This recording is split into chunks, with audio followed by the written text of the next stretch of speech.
Friends, if you guys want to private any YouTube channel video but you can't do it, then this video is for you guys.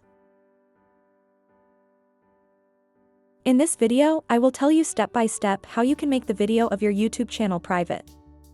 First of all, click on your YouTube channel in the right bottom. After that, click on the three dots above the video which you want to make private. For example, if I want to make this video private, I will click on these three dots. After that, click on Edit here. Now here you have to wait a few seconds. After clicking on Edit, click on your visibility here. When you click on visibility, you will see three options: public, unlist, and private. You have to click on your private. After clicking on private, click on save icon at the top right. When you click on save, your video will become private.